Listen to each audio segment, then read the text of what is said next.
I was 30 minutes away from closing a $2.5 million deal when Cameron West walked into my office and handed me a termination letter.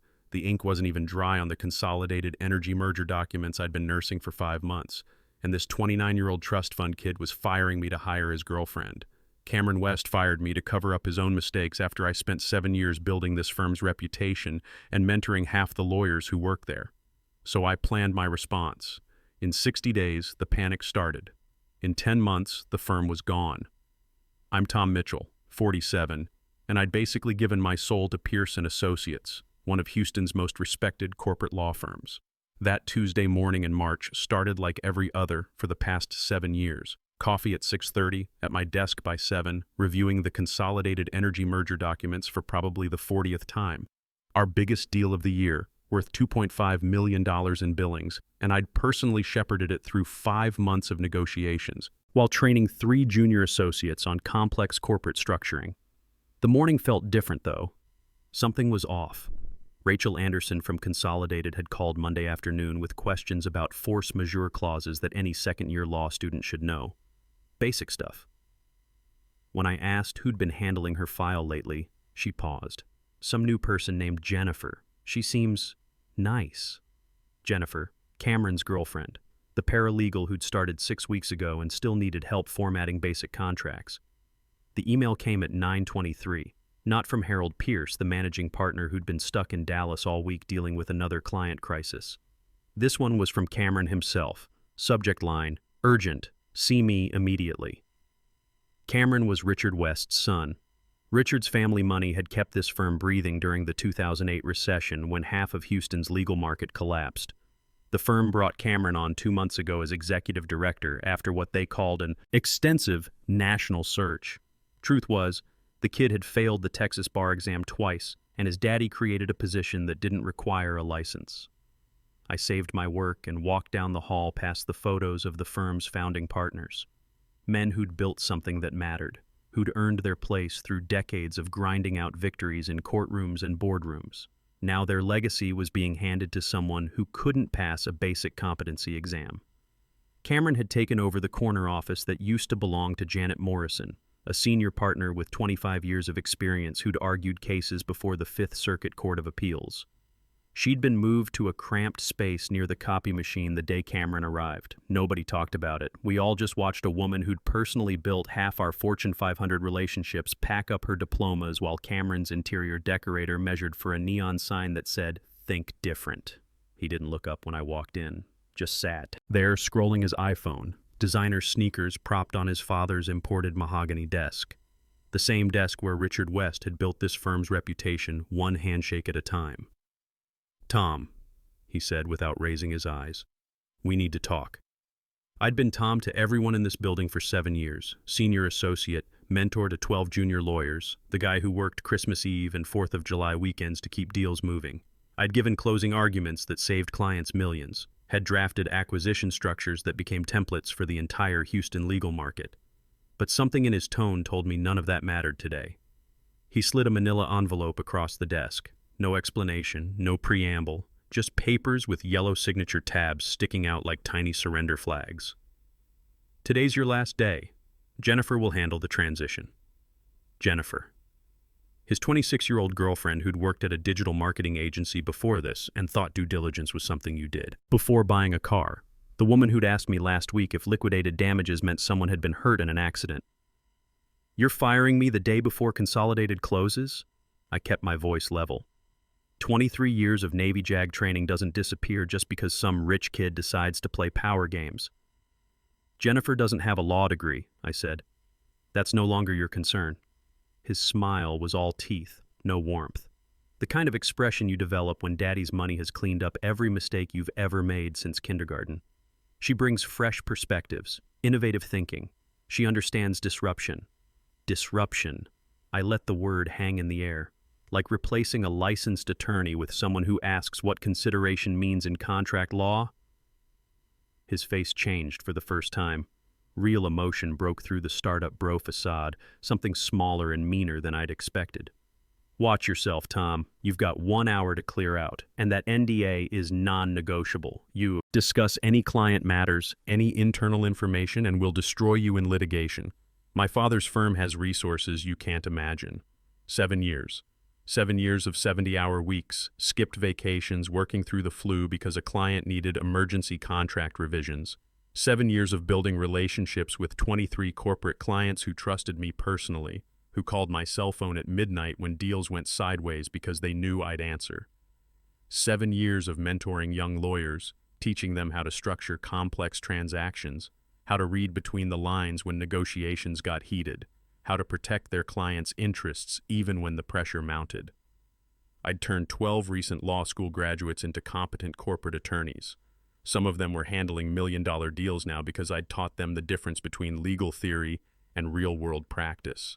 And this trust fund accident was handing it all to his girlfriend because she looked good in business suits and told him what he wanted to hear. "What's the real reason?" I asked.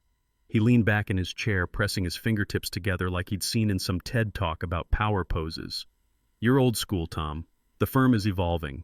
We need people who understand the new economy, who aren't stuck in outdated ways of thinking. The new economy where paralegals handle $50 million acquisitions. Jennifer has an MBA from Rice. She understands business strategy in ways you never will." I almost laughed.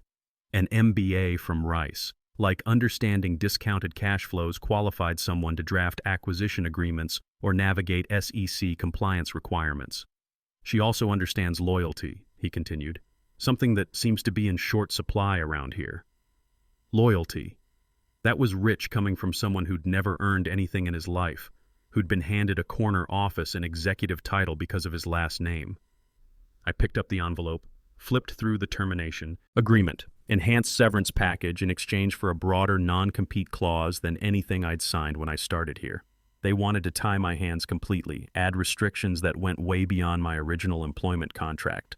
But Texas courts had been striking down overreaching non-competes for years, especially when the termination looked like bad faith. Getting fired so the boss's son could give your job to his unqualified girlfriend might just qualify as the textbook definition of wrongful termination. "Have your lawyer send the final version to mine," I said, sliding the unsigned papers back across his desk. "You're making a mistake, Tom. Sign now and walk away clean. Fight this, and I'll make sure you never practice law in Houston again." I stood up, straightened my tie, looked him directly in the eye. "We'll see about that." The walk back to my office felt different.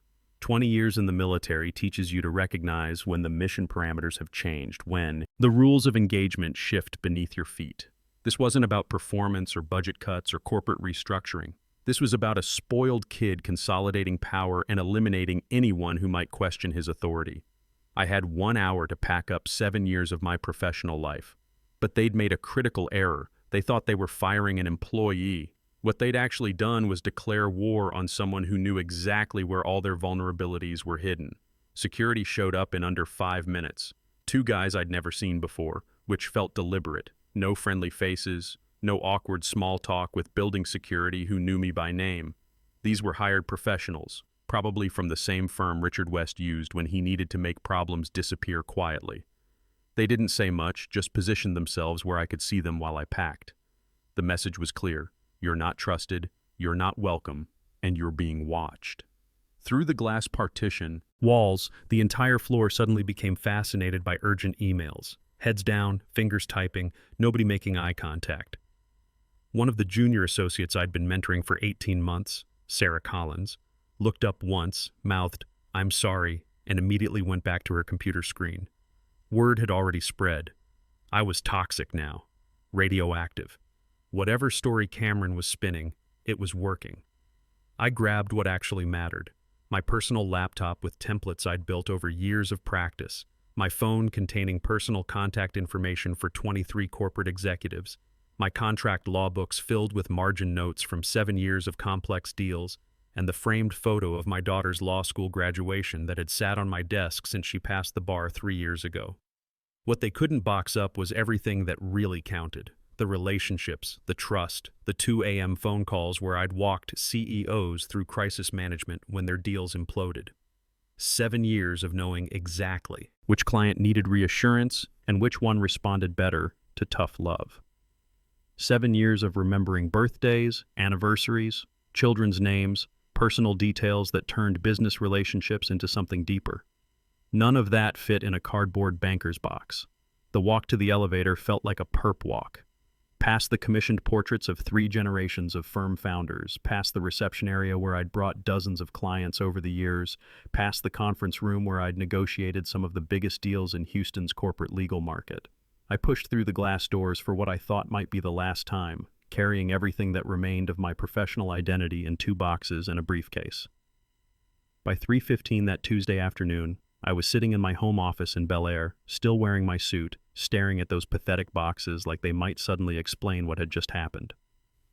The house was too quiet for a weekday. My golden retriever, Murphy, kept looking at me from his bed by the window, confused about why I was home when I should have been closing the biggest deal of the quarter.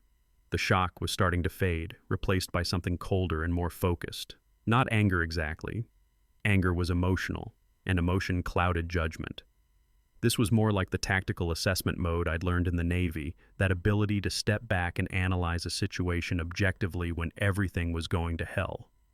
I made a pot of coffee at 3:30 in the afternoon because sleep was going to be optional for the foreseeable future, and started taking inventory of what I actually owned versus what Pierce and Associates thought they controlled.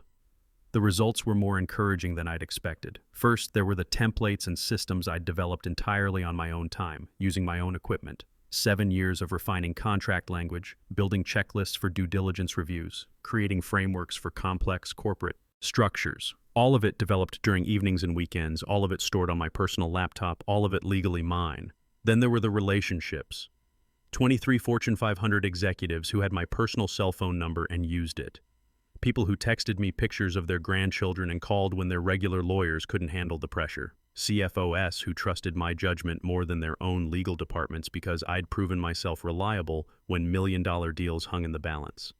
And finally, there was 7 years of institutional knowledge that couldn't be transferred in any staff meeting or training session. Like the fact that Consolidated Energy's CEO had a clause phobia dating back to a bad acquisition in the 90s, which meant you had to walk him through every contingency provision personally. Or that the general counsel at Morrison Industries always scheduled major contract reviews on Friday afternoons because she thought better under deadline. Pressure. Details like that weren't written down anywhere. They lived in my head, built up through years of paying attention to client preferences and adapting my approach accordingly. My phone buzzed at 4:47. Text message from Sarah, the junior associate who'd apologized with her eyes earlier. Tom, can't believe what happened. Just wanted you to know. Cameron called an all-hands meeting at 4 o'clock. Said Jennifer is taking over all client coordination effective immediately. She's supposed to be the primary contact for everything from scheduling to document review to strategic planning. Problem is, she just asked the paralegal pool what consideration means in contract law, like the basic legal concept. We're completely screwed over here.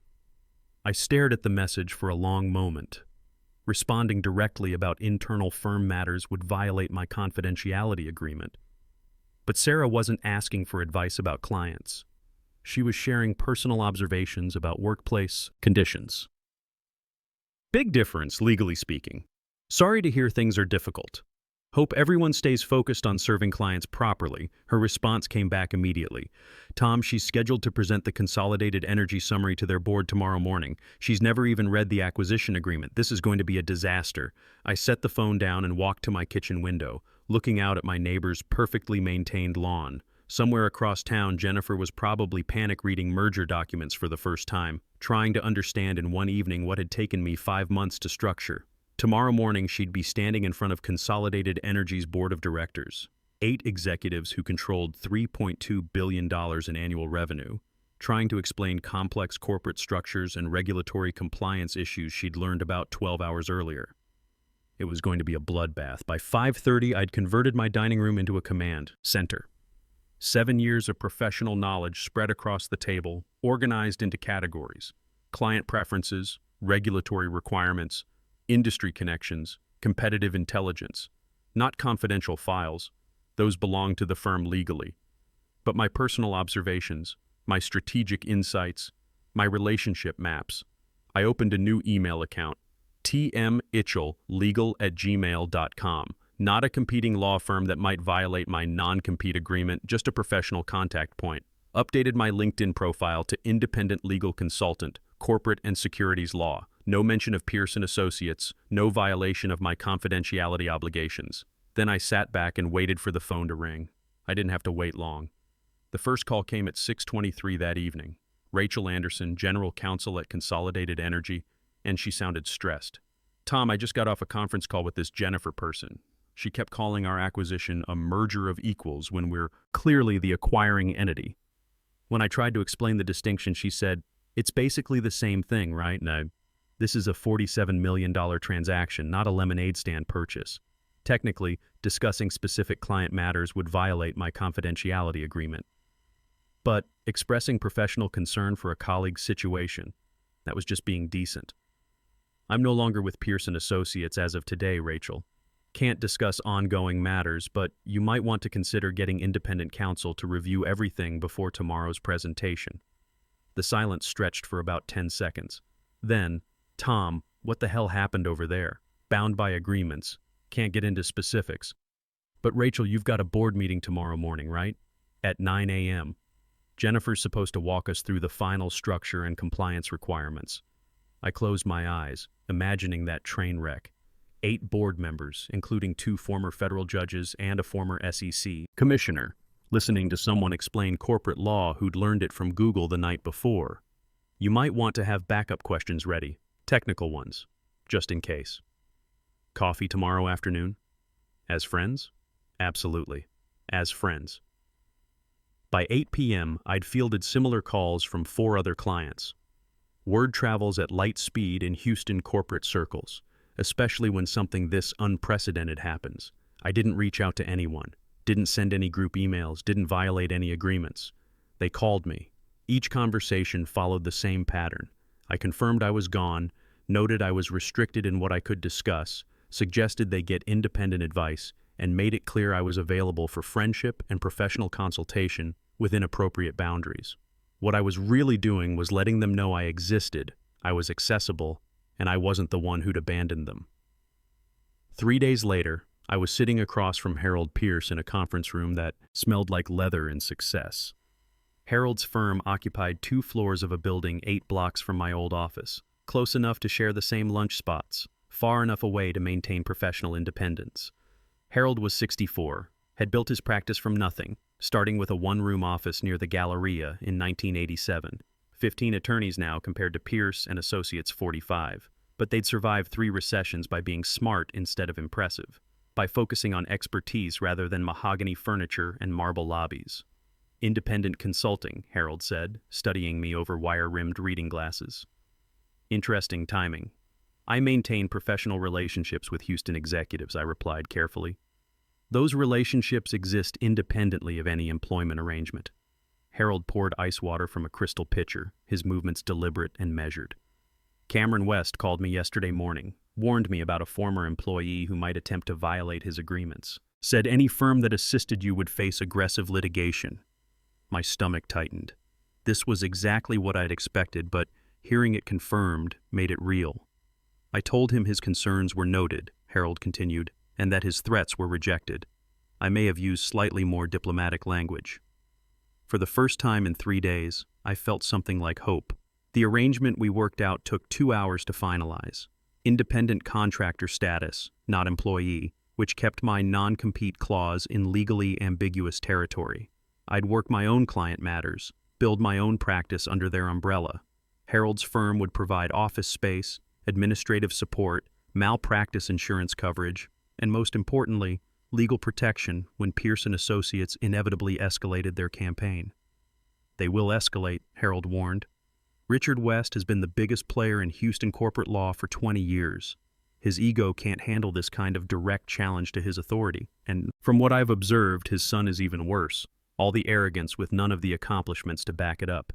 Before I could respond, my phone buzzed with a text message, then another, then 3 more in rapid succession. "Rachel Anderson. Presentation was a complete disaster. Jennifer couldn't answer basic questions about regulatory compliance. Board voted to postpone closing pending independent legal review. We need to talk." CFO from Morrison Industries. Tom, urgent situation with the Hartwell acquisition. Current counsel missed filing deadline with Texas Secretary of State. Deals in jeopardy. Call me immediately. Unknown number. Mr. Mitchell, I'm General Counsel at Crawford Industries. Rachel Anderson suggested I contact you regarding representation. Are you available for new client consultation? Unknown number. Tom Mitchell. This is David Kim, GC at Pinnacle Manufacturing. Heard you're consulting now. We've had concerns about our current firm's responsiveness. Coffee. This week. Unknown number. Mr. Mitchell, Jennifer Rogers, Chief Legal Officer at Apex Holdings. Can we schedule time to discuss representation? I looked up at Harold, who was watching my phone screen light up with incoming messages. Crawford Industries, I said, reading the most significant name. $8 billion in annual revenue. 5,000 employees. They've been with a Dallas firm for 15 years. Not anymore, apparently. The next 48 hours moved at warp speed. The consolidated energy disaster had rippled through Houston's tight-knit corporate community faster than I'd imagined possible. Jennifer's board presentation hadn't just been bad. It had been legendarily, spectacularly awful. According to Rachel, Jennifer had confused debt financing with equity structures, couldn't explain basic tax implications of the acquisition, and when pressed on regulatory compliance requirements, had actually said, "I'm sure we can Google that later if it becomes important," to a board that included 2 former federal judges. The consolidated deal was officially suspended pending comprehensive legal review by qualified counsel. Their board had voted unanimously to terminate Pierce & Associates immediately and retain independent counsel for what Rachel called damage assessment and remediation. That independent counsel turned out to be Harold's firm, with me as lead consultant. But Consolidated was just the beginning. Morrison Industries' Hartwell acquisition was falling apart because Jennifer had missed a critical filing deadline with the Texas Secretary of State, a routine administrative requirement that any competent paralegal should have calendared automatically. The missed deadline triggered a 30-day delay provision that would cost both companies approximately $2.3 million in extended due diligence costs and financing fees. Morrison's board was furious. Their CFO, Janet Walsh, had called me directly Tuesday morning. "Tom, we've worked together for 4 years. You've never missed a deadline. Never. This Jennifer person has been our point of contact for 6 weeks, and she's already cost us more than we paid in legal fees for the entire previous year." Morrison Industries terminated Pierce & Associates that afternoon and retained Harold's firm for immediate remediation efforts. 2 major clients gone in 1 week. But that was just the warm-up act. The real avalanche started Thursday morning when word got out that Crawford Industries, one of Houston's most prestigious corporate clients, was conducting what they called a comprehensive review of legal service providers. Crawford had never been a Pierce & Associates client. They'd been perfectly happy with their Dallas firm for over a decade. But they'd been watching the Houston market, and the consolidated energy debacle had raised questions about the stability and competence of established firms. When Crawford's general counsel called Thursday afternoon to schedule a consultation, I knew we'd crossed a threshold. This wasn't just about Pierce & Associates losing existing clients. This was about their reputation collapse, creating opportunities with companies that had never considered changing firms before. By week 6, Pierce & Associates was hemorrhaging clients faster than Richard West could make damage control calls. But they weren't going down quietly. The lawsuits started flying like confetti at a New Year's party. They sued me personally for tortious interference with business relationships. They sued Harold's firm for conspiracy. They sued 3 clients who'd switched representation, claiming we'd all coordinated a campaign to destroy their practice. They hired Morrison & Associates, not to be confused with Morrison Industries, my client, the most expensive litigation shop in Houston. When you hire lawyers who charge $800 an hour to defend tobacco companies, you're not looking for justice. You're looking to bury your opponents under legal fees until they surrender from financial exhaustion. The morning the suits were filed, my phone rang at 6:47 a.m. Rachel Anderson, and she sounded different, not worried but energized. "Tom, I just got served with papers claiming I conspired with you to destroy Pierce & Associates. According to these documents, I'm being sued for the crime of hiring better lawyers. I'm sorry you got dragged into this, Rachel. Don't be. There's something you should know." The Houston General Counsel Coalition held an emergency meeting last night. Informal group of about 40 corporate legal departments. We share notes on outside counsel, discuss fee arrangements, coordinate on industry issues. I'd heard of the coalition but never worked with them directly. We voted to coordinate defense against these lawsuits, Rachel continued.